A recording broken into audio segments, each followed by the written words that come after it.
Good day. This is Dr. Jacob G. Talley, um, presenting a TED Talk today. And today we're going to talk about utilizing our circle and having trust in our circle, and in believing in what we're doing. Let's start. First, we're going to start off with our personal circle. Our personal circle, our personal circle, most people will tell you if a personal circle is small. And that's a good thing because that's your personal circle. You know, you keep it small. You know, it's recorded in the Bible, Jesus had 12 people in his circle. That's a small circle. And that's very good because when Judas betrayed Jesus, because Jesus' circle was so small, he was able to tell who was going to betray him because his circle was so small. It wasn't not like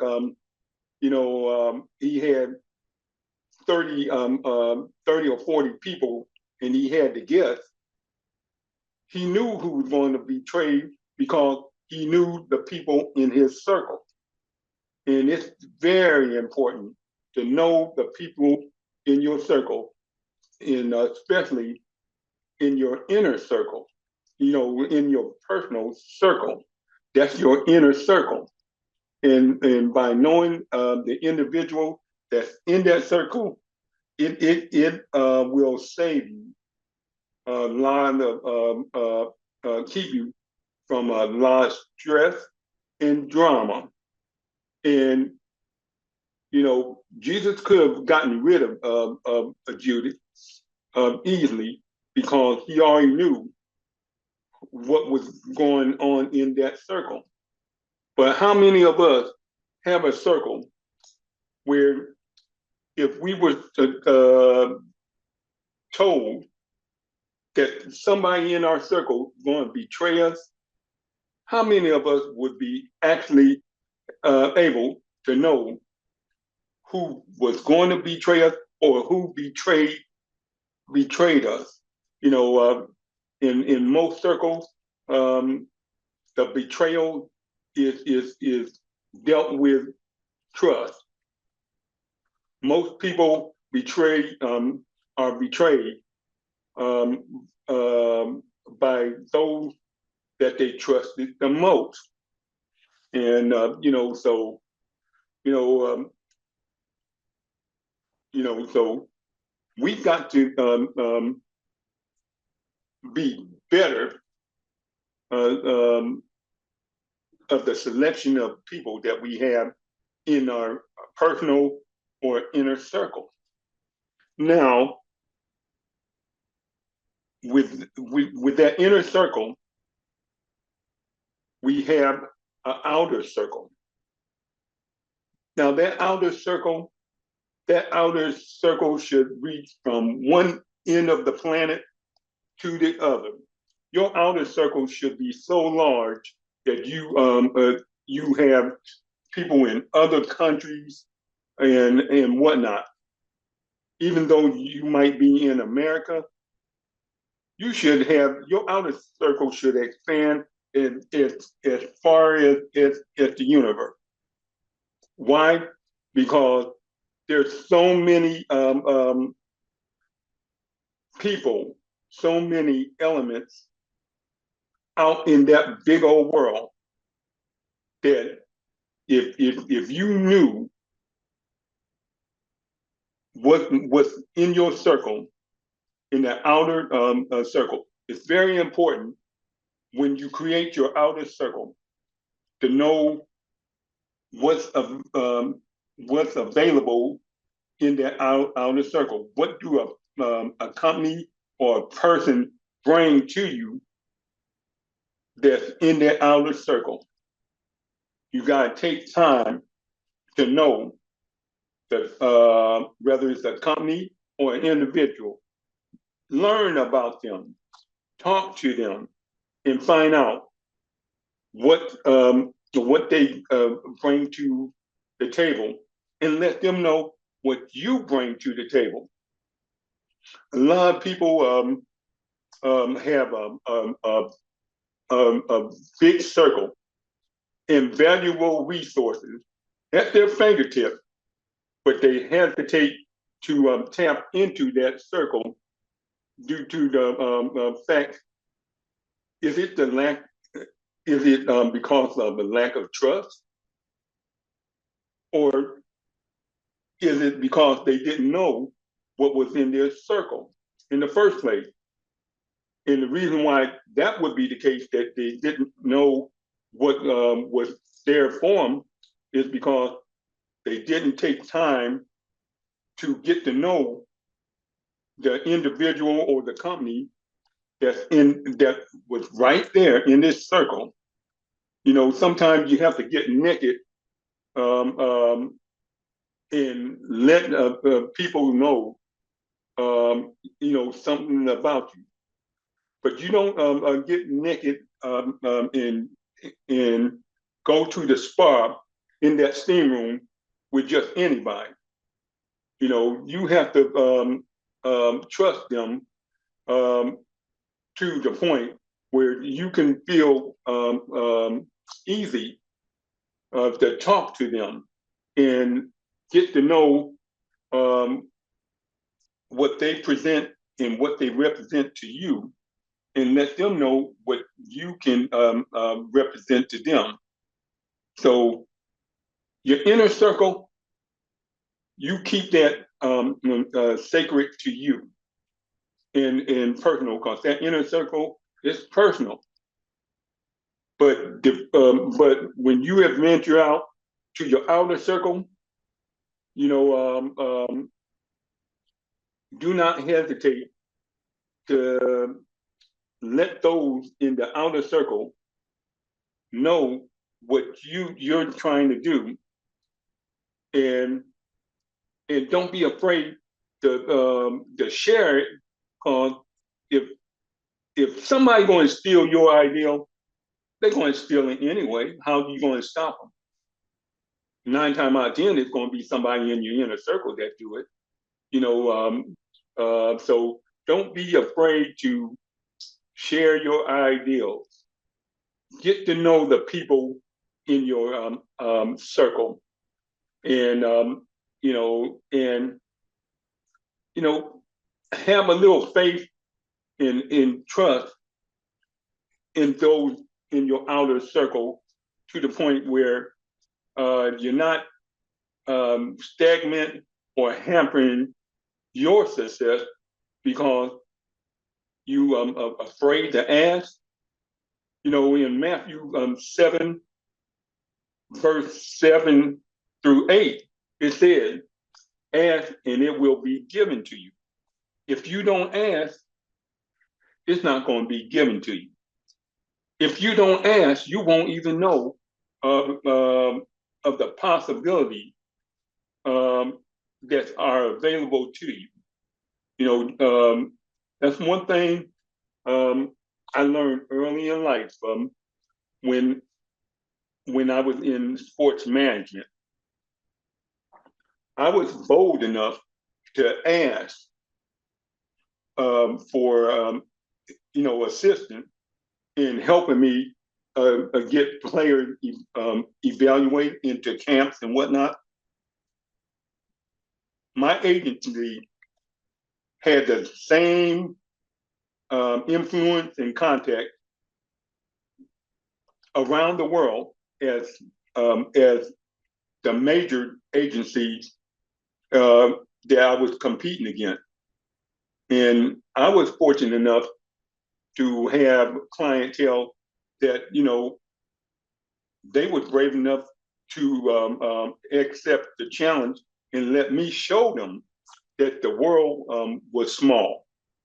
You know, the world is very small, and by me being able to extend my circle all the way around the world, it was very valuable to me.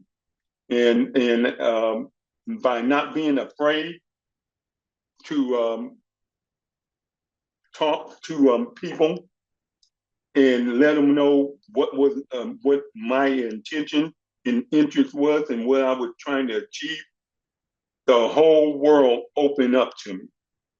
And it can work the same to you. Closed mouth do not get fed. You know, you I ask you to sit down and take a look at your circle, evaluate your circle, and then question yourself and ask yourself and answer the question, this is my circle. Who can help me achieve my goal? You know, and then the only way you're going to find out is start talking to individuals in that outer circle and brainstorm um, um, um, of what's available to you. Now, you don't have to talk to everybody in your circle because if you know, let's say, if you're a cattleman and you got a person in your circle that's a fisherman is not going to be able to tell you, help you with your cattle business. You know, so, but there's another person that he don't raise cattle, but he's in the meat packing business. He might be able to give you a little tip on something because he know other cattlemen that do the same thing that you do. You know, you know, use and take advantage of of the people in your circle, and it will help you in the long run, and it's going to help them because the more you talk to people and you go back and forth, you might be giving them just as much information to help them as they are to you. So I'm going to close with your circle, trust those in your circle, um, and trust those in your circle because the ones, there's going to be some that you won't be able to trust. But guess what? They are your circle. They're not going to be in your circle because they've shown themselves unworthy to be in your circle. Do not hesitate to eliminate those who have shown themselves unworthy to not let them be in your circle. But the worst thing you can do in life is not know what you had available to you in your circle. Share um, and find out and learn from those who in your circle. Take advantage of it. Trust and believe that the system will work for you. With that, I'm opening up for a question and answer. Um, Anybody have a question for me? I have one, Dr. Talley. Would it be safe to say that you're supposed to keep people in your circle that's like-minded? Yes, yes. Um, those people in your circle that um, doesn't have the same interest as you, why are they in your circle? Thank you. Any other question? Yes, I have a question. Yes, sir. Fantastic, fantastic speak, TED type talk. Um, how long did it take for you to get a good grip on your circles, not just the inner, but the outer? What was that process like? Oh, the inner circle, that's a lifetime process, my brother. Your inner circle, there's going to be people that you love and trust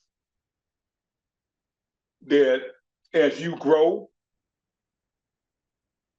there's going to be somebody that you love and trust, and you would hate to have to let them go.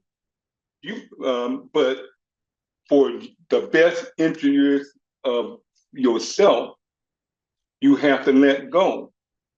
So because why? Because you change and they change. So your inner circle is going to change, but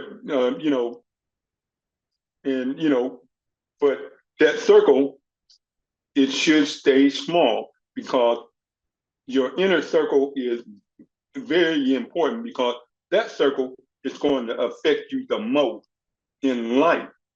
Now, your business circle, as you adventure into your business and whatnot, it take time to develop a relationship with a person in your outer circle to the point where you trust them and they trust you. So there's not a time frame. You know, I know, some people for only 2 years, and it took them 2 years to allow me to get into that circle where they trust me enough to talk to me about what they have going on. And when we talk, lo and behold, they're like, you know what? I think this person can help me. And they gave me the opportunity to, be able to work and improve myself to them. You know, um, you can know somebody for a long time in your outer adventures and never know what they're doing until the point where they relax and feel comfortable enough to talk to you about it. So, um, you know, whether there's a lot of time you can meet somebody on the street and wham, they are talking to you about what's going on in their endeavors and whatnot, and they only know you for 5 minutes. And so there's no set time or whatnot to establish um, a link in your service, in your circle. It can happen at any time and at any a moment. And when it does happen, it it was meant for you to meet that person is for a reason. Anybody you meet in life is meant to happen, and it's done for a reason.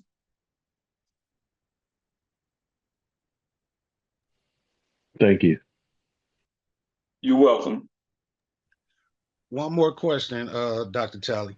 So would that be considered like network when you meet Yes, other sir. people and indulge?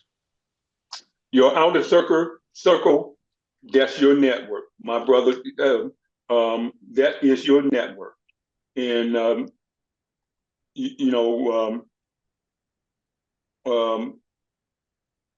yes, it's your network, and knowing the people that in your network, what they do, you always want to have people in your network or your outer circle. You want to have versatility. You don't want to have, you know,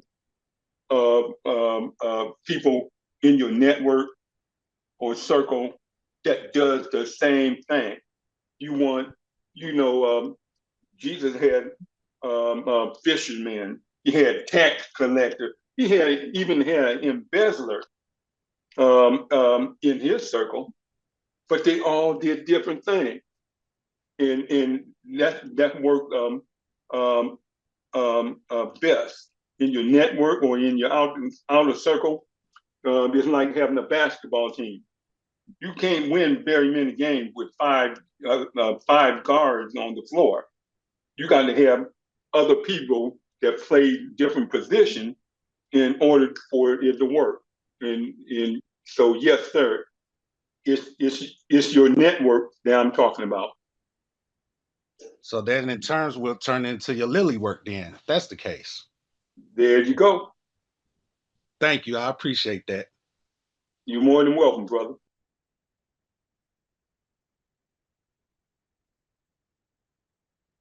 Any other questions?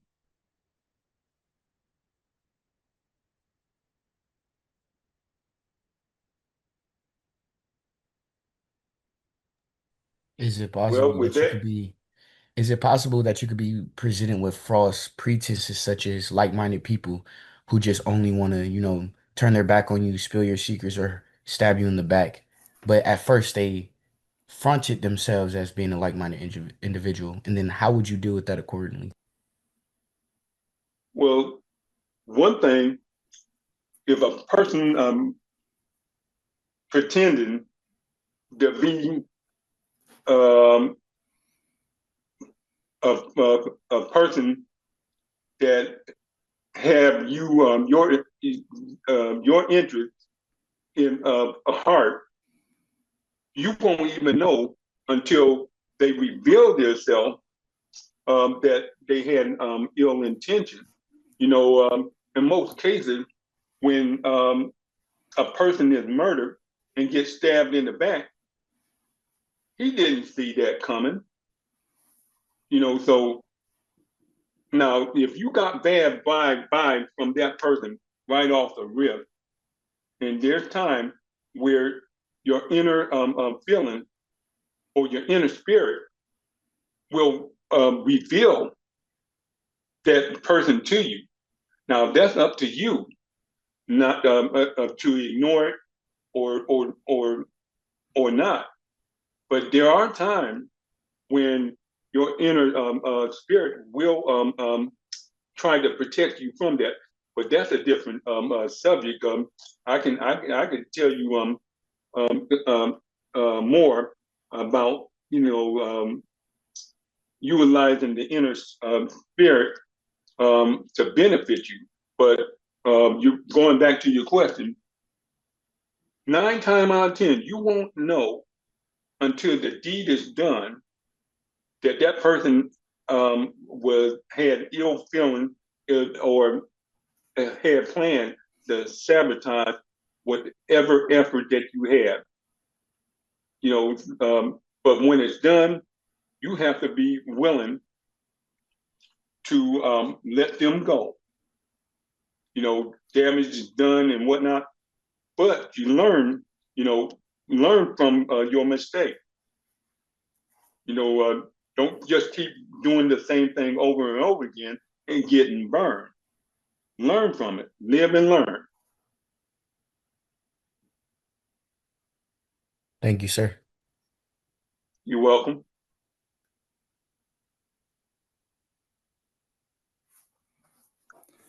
Any other question? Brother Talley, very quickly, what you mentioned about he knew he betrayed him, Judas. John 12:6 said that Judas was stealing from the collection money. Did Jesus pick out Judas to betray him? I agree with everything else you said, but this is the question I have about Judas. Thank you for your great talk. Repeat that question about Judas. He knew who was going to betray him, as you said. Yes, he John did. 12:6 said that he was even stealing from the collection money. Why did they, if Jesus knew he was going to betray him and he knew this is going to happen, then is this part of Jesus' plan to die? Jesus didn't have no plan to die, because if Jesus had planned to die, he could have died many years before that. If Jesus had planned to die, why was Jesus always on the run? If Jesus even knew that he was, I don't even think Jesus knew that he was supposed to die, because if he knew he was supposed to die, there was plenty of opportunity for him to just to end the thing. And Jesus did know what Judas was doing, embezzling and stealing the money. He knew that. You know, the story in the Bible, about Jesus dying. Jesus didn't get sacrificed. They murdered Jesus. They put him up there among criminals. He was murdered. Jesus didn't sacrifice himself. Jesus didn't want to die, because if Jesus was content with dying, why on the cross Jesus said, my Father, why have you forsaken me?" You got another question, Brother Jackson? No, that's all. Thank you. Okay. Anybody else? I have one more question. What would be yes, the principles? What would be the principles that you stand by that fulfills your circle, inner or outer? Well, my inner circle, personal circle, the criteria is far different. To be in my inner and personal circle, the most important thing that is required to get into my inner circle is trust and respect.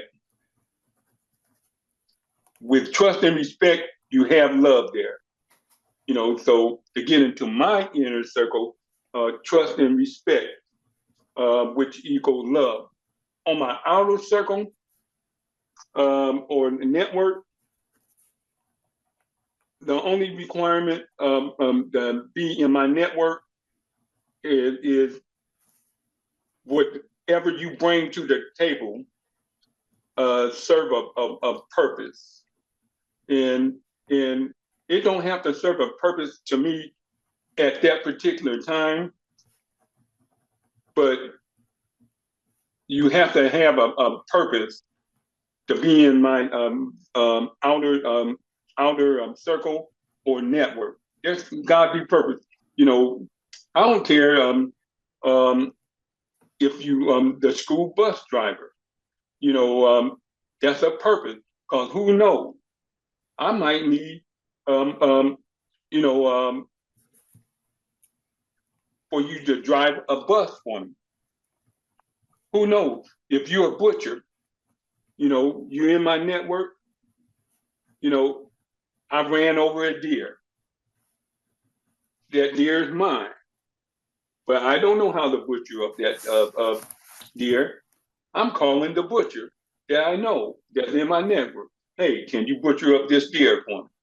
So you don't never know the value of the people in your network until the time that you need them. You won't know that value until it's time for you to need them, or unless you can see far enough ahead that at some point in time you're going to need this person for this, for this and that, and so I hope that answered your question a little bit.